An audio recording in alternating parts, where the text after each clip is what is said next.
melibatkan semua sumber daya yang dapat mendukung keberhasilan dakwah. Oke. Betul atau salah? Jangan jawab.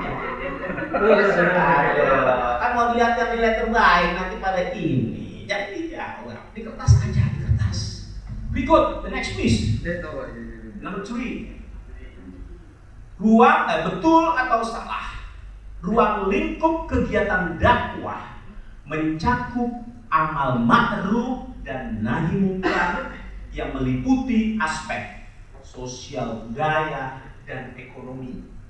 Betul atau salah? Oke. Oke.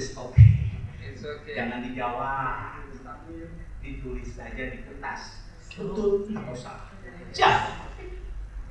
Nomor terakhir, udah terakhir aja. Ke nomor 5, nomor 4 ya. Nomor 4 ini, betul atau salah? Langkah dalam perencanaan kegiatan dakwah terdiri dari identifikasi masalah, memilih pemecahan masalah yang tepat, menetapkan strategi pemecahan, mengevaluasi hasil implementasi model dan strategi pemecahan, serta merevisi tiap tahapan proses tersebut. Betul atau salah? Oke, kertasnya boleh disaling cek. Saling cek ya, tukar dengan teman sebelahnya. Boleh. Jujur ya. Arba. Ya. Kenapa? Nomor 5. Ini nomor 4. Saya cuma punya nomor 4. Nanti diperbaiki. Ini salah tulis saja. Jadi nomor 4 terakhir. Nomor prank. Iya, prank bahasanya betul. Ditunggu-tunggu cuma sampai nomor 4. Nomor 1. Saling tuker Tukar sebelahnya kiri kanan. Kamu juga. Yuk, sudah? Oke. Siapa yang mau bantu saya nomor 1? Boleh itu mic-nya. Dipegang tadi mana mic-nya? Dibaca soalnya, dijawab lagi kita semua. Ya, silakan sebutkan nama dan asal wilayah. Silakan. Jadi nama saya Ramudi dari Sabas. Sambas Pak Rambudi. Iya. Siap, Pak Rambudi silakan nomor 1-nya dibaca. Esensi.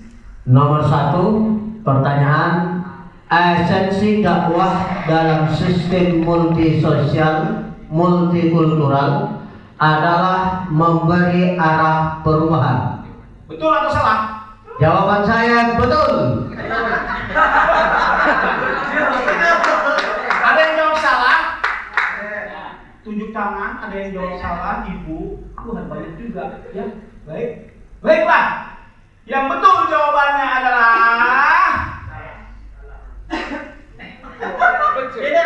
Pak Rambudi.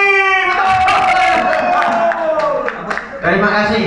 Ya, jelas bahwa dalam dakwah esensinya adalah kita melakukan perubahan. Betul nggak? Yang dari kurang baik menjadi baik, yang jadi kurang paham tadinya menjadi paham tentang agama, yang tadinya mau ngebakar hutan jadi tidak mau ngebakar hutan. That's what we mean by change, perubahan. Jadi arah perubahan inilah yang kita inginkan melalui dakwah. Tangan untuk yang betul. Silakan untuk nomor 2 yang bantu jawab saya, silakan. Mic-nya. Ya. Pak, sebutkan nama dan asal wilayah, Pak, silakan. Saya Suparman Pak Suparman dari Sambas. Sambas, wilayah yang sama. Siap. Silakan baca soalnya, Pak Sambas. Perencanaan dakwah adalah suatu proses penetapan tujuan, sasaran dan cara mencapai tujuan dakwah melalui berbagai kegiatan dakwah dengan tidak melibatkan semua sumber daya yang dapat mendukung keberhasilan dakwah. Jawabannya betul atau salah? Salah. Salah. Ada yang jawab betul? Ada? tunjuk tangan, ada yang jawab betul nggak? Kalau Bapak ini kan salah. Betul salah, Pak. Enggak, betul salah. Kita belum jawab yang mana yang betul. Saya tanya ada yang jawab yang betul. Salah betul. Kalau salah diam, kan jawabannya sama. Yang betul yang ditanya. Ada yang jawaban betul? Ada. Ada. Jangan malu. Ada. Bagus Pak. Cuma satu orang nih. Oh, ada. Wih, Ada. dua. Dengan yang di belakang Pak Tri ikut. Pak Tri ada. Yang lain jadi teman Pak Tri no. Ya, ya. Baik. Kebetulan hari ini ada, walaupun ada dua orang yang menjawab apa tadi? Betul. Betul. Ya. Ya, jawabannya adalah bukan betul. Jawabannya apa? Kata kuncinya di mana yang bisa salah? That's right. Saya sengaja meletakkan kata tidak di situ, padahal dalam berdakwah jangan sendirian. Libatkanlah semua sumber daya yang ada di lingkungan kita. Kalau dakwah kita mau berhasil, maka sengaja saya letakkan satu kata dengan tidak melibatkan. Itu kata kunci itu Pak ya? Iya. Jadi jawaban yang betul adalah S. Salah. Tepuk tangan dong untuk Chance. Berikut number 3. Ayo mic-nya jalan, silahkan. Iya, silakan. Siap. Cuma 3 ya. Silakan Pak Hilal. Oh, Pak siapa Pak? Pak Aprianto dari Sambas juga. Dari Sambas. Siap. Lanjut, silakan. Nomor 3. Ruang lingkup kegiatan dakwah mencakup amar ma'ruf dan nahi mungkar yang meliputi aspek sosial budaya dan ekonomi. Jawabannya adalah Benar. benar. Ada jawaban yang salah. Salah. Berarti yang lain benar ya? Oke. Jawabannya adalah ruang lingkup kegiatan dakwah mencakup amal ma'ruf nahi mungkar yang meliputi aspek sosial budaya dan ekonomi.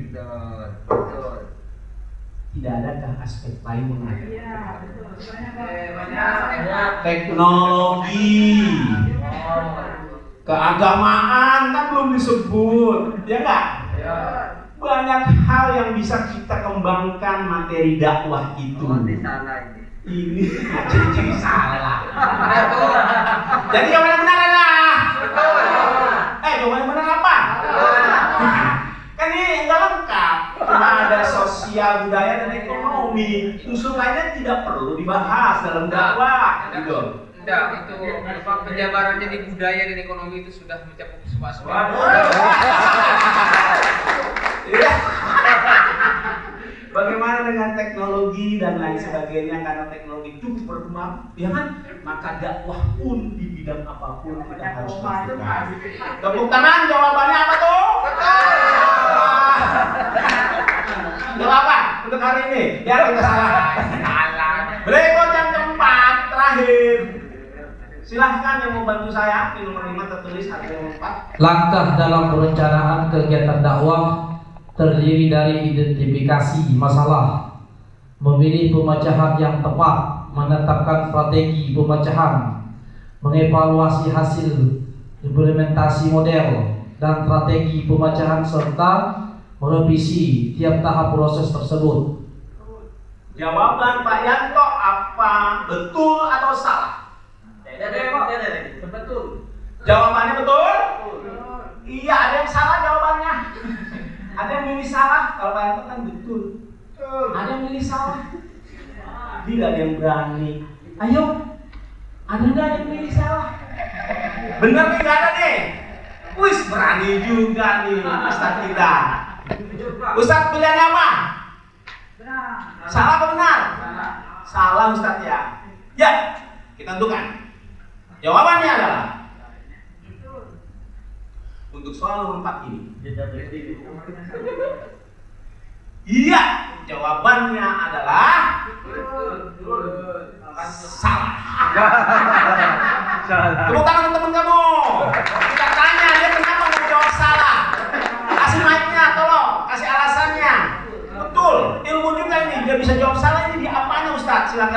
Silakan. Dari sisi apa Ustaz bisa menebak ini salah? Ayo. Di belakang Pak. Iya, dia jawab ke belakang. Oke, enggak apa-apa. Silakan. Kira-kira apa? Oh, ini mau kemana sholat?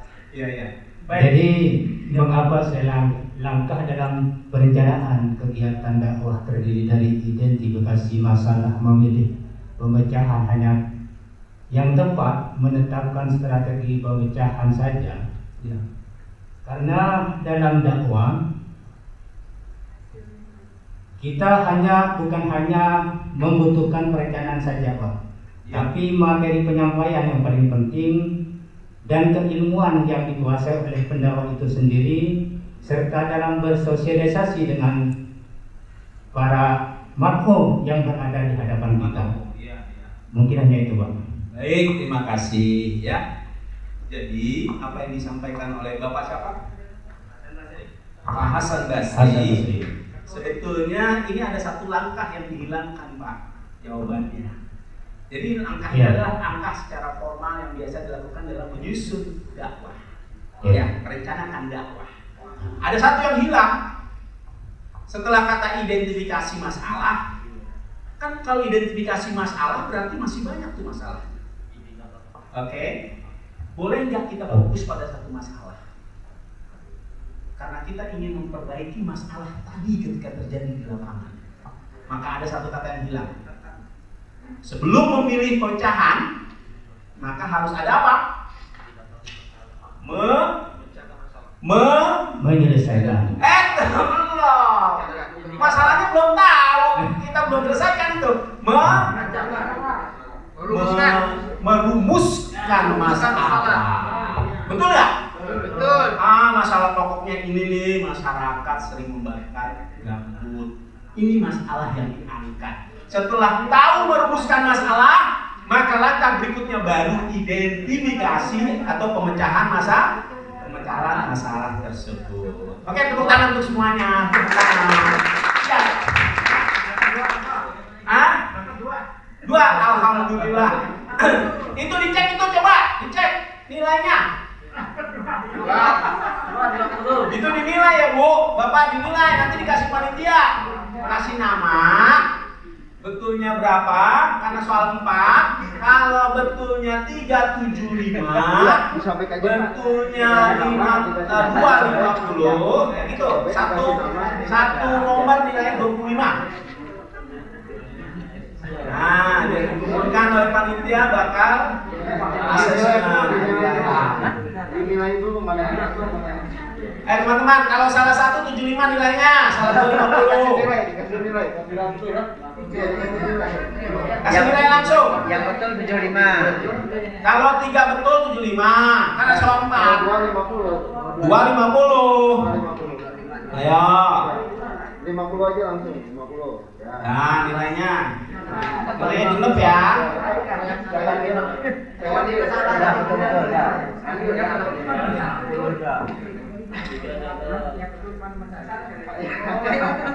Ayo, dikumpul.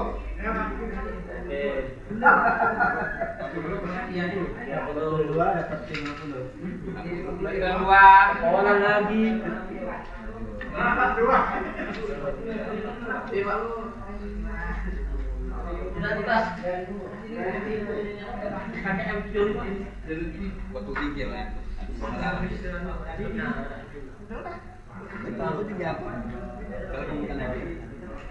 Untuk apa ini, Pak?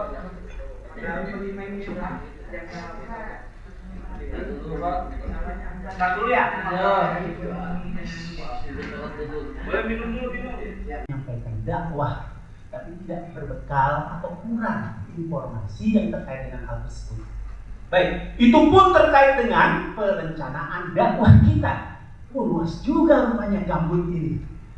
Kan sekitar masyarakat gambut ada juga Pak ya orang-orang yang tinggal di sana kan? Betul ya? Baik, terima kasih Pak informasinya. Baik, berikut. Seruan dakwah.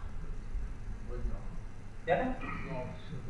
Ud'u ila sabili rabbika bil hikmah bil hikmah. Selanjutnya apa? Wal mau'izati hasanah. Al-ayat. Ini adalah ayat dari Quran yang menyeru kita untuk berdakwah. Artinya apa?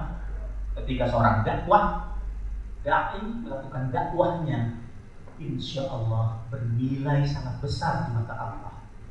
Karena ini seruannya ada dalam surat An-Nahl ayat berapa? 125. Nah, baik. Ketika kita berdakwah dalam ayat ini, apa sih? Coba kita minta pendapatnya yang harus kita prioritaskan, karena kita harus tahu apa di dalam berdakwah ini. Coba. Di dalam berdakwah, seruan dakwah itu dalam ayat ini mengandung unsur apa? Berapa ayat? Untuk ayat ini, yang pertama adalah metodenya. Apa? Metode. Ada 3 metode di ayat ini. 3 metode. Yang pertama itu hikmah. Yang pertama dengan Hikmah. Kemudian dengan hasanah. dengan hasanah, Kemudian dengan jidal. dengan Jidal. jidal, Perdebatan. berdiskusi ya. Dengan Oke, bahasa baik. yang baik. Sekali lagi, bahwa dalam ayat ini An-Nahl surat 16 ayat 125 menekankan 3 hal dalam melakukan dakwah, dan ini harus kita sadari ada di situ semua. Yang pertama adalah apa arti bil hikmah? Wise. Kita harus wise. Kita harus bijak. Betul tak? Satu lagi mana itu? Biar dipegang. Apa itu? Oh, baik. Oh. Mana mic? Biar ini, yang bagus nih. Oke. Bil hikmah means wise, bijak. Betul. Jadi bijaksana, bijak sini. Artinya apa? Seorang pendakwah jangan hanya memperhatikan keberhasilan dakwah, ukurannya dirinya sendiri, tapi apakah dakwahnya itu mempengaruhi perubahan growth mindset dari jemaahnya? Tidak. Ini yang harus diperhatikan. Jangan sampai growth mindset jemaah mengatakan, mengatribusi dirinya bahwa saya tidak tahu tentang agama karena saya tidak berbakat. Agama itu bukan masalah bakat. Agama itu adalah masalah upaya pendalaman diri tentang ajaran Islam. Betul nggak kira-kira? Itu yang kita ubah tentang growth mindsetnya jemaah. Jangan coba mengatribusi kekurang pemahaman karena kurang berbakat, tapi adalah karena kurang upayanya dalam memahami nilai-nilai Islam. Yang kedua, yang kedua apa? Yang kedua, ihsan. Ihsan. Apa maksudnya? Ihsan itu Ini nggak apa-apa ya saya tanya begini ya, daripada saya jelaskan satu-satu ya kan? Perkara-perkara yang baik. Dan itu ada perkara-perkara yang baik. perkara-perkara yang baik. Yes. Da'i ilallah. Sampaikan hal-hal perkara yang baik agar punya manfaat untuk umat. Setuju? Setuju nggak kira-kira?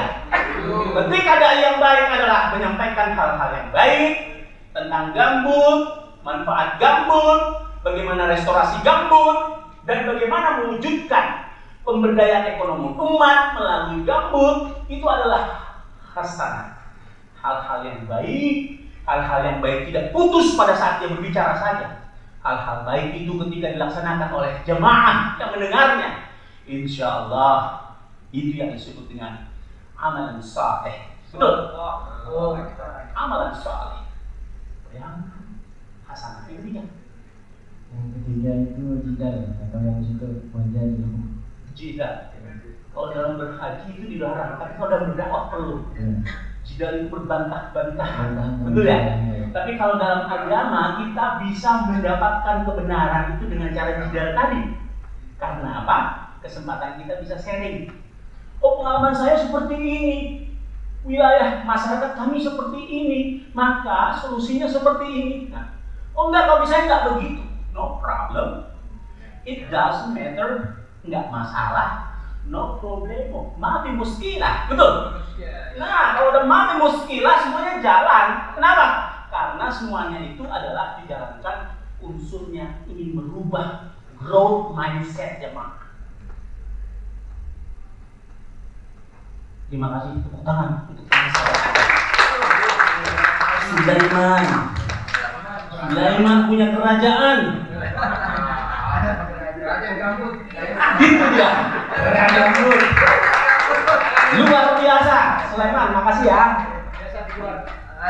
Dia ini keluar kita ke dalam ini. Baik, siap, lanjut. Ini sampai 22 saya pegang. Nah itu Pak Kiai. Biar nanti anggotanya bercari. Nah, kalau ini mah capaian kita harus belajar ini bisa membuat rencana dakwah. Itu saja, sederhana sih. Yang penting kita sadari our meeting, pertemuan ini punya manfaat untuk sama-sama merencanakan dakwah. Bilhal kalau bisa, enggak? Sehingga kita benar-benar jadi exemplary attitude, bahasa Inggrisnya, bahasa sunnahnya apa? Uswatun hasanah. Jadilah contoh teladan yang baik. Nah, yang kedua indikatornya tuh nanti teman-teman semua, Allah bisa tuh membuat rencananya dengan baik. Ya nggak apa-apa ya, kita sharing seperti ini sederhana sebetulnya. Kalau nggak dengan cara seperti ini, kapan lagi kita bisa berbagi? Ya kan? Betul ya. Baik. Nah, berikut perencanaan. Saya ingin tanya nih pada teman-teman. Kalau kita mengerti tentang perencanaan dakwah, ya kan? Kalau kita mengerti tentang perencanaan dakwah, maka otomatis dalam berdakwah kita tidak sendiri. Betul nggak kira-kira? Jangan coba-coba kita menghasilkan suatu masyarakat yang memiliki nilai-nilai Islami di wilayah kita. Kita bergerak sendiri. Pertanyaan saya, apa yang dimaksud dengan melibatkan semua sumber daya yang dapat mendukung keberhasilan dakwah? Please. Pak Zainal, saya minta Pak Zainal, silakan. Pak Zainal ada jawabannya bagus. Apa Bang tadi Bang?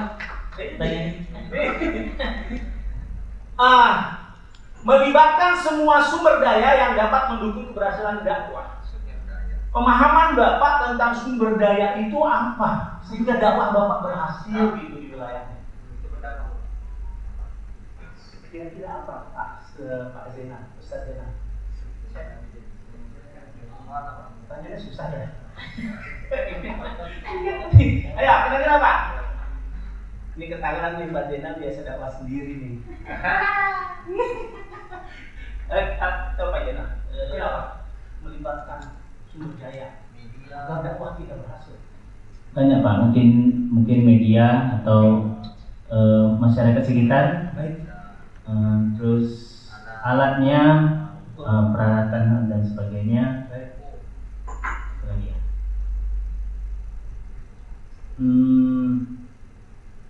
Warga masuk nggak Pak? Masyarakat itu masuk. Betul, setuju saya Pak. Keluarga juga dukungan. Iya, dukungan motivasi semuanya lah yang sekitar. Ini tadi. Begitu. Tepuk tangan untuk Pak Zainal. Ya, Pak Ustaz, namanya mana ini namanya? Ayo, saya panggilnya susah. Namanya siapa? Oh, Junaidi. Selain Junaidi yang lain nggak ada selain dia, gitu ya? Ada. Pak Sun, coba Pak John, Pak Muhammad Junaidi. Kira-kira mungkin bisa ditambah, melibatkan sumber daya yang dimaksud adalah apa? Supaya sukses dalam berdakwah. Agak bingung ini Pak, karena ini Pak Ketua saya. Guru. Biasa. Sumber daya di dalam dakwah untuk masyarakat itu pokoknya insya Allah membuat nyaman di masyarakat, Pak. Maksudnya dari segala bidang, ya, dari segala bidang kita bisa memberi masyarakat itu kenyamanan dalam beraktivitas, maksudnya, ya, dari sumber daya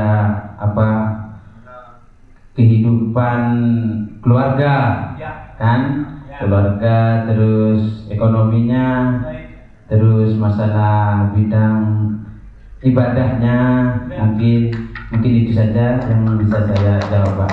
Baik, terima kasih Pak M. Junaidi. Terima kasih Pak Majid, nggak pakai S. Majid. Langsung saja saya nambahkan Ya, Pak Majid, silakan. tingkat pemahaman, yaitu artinya pendidikan yang berbeda.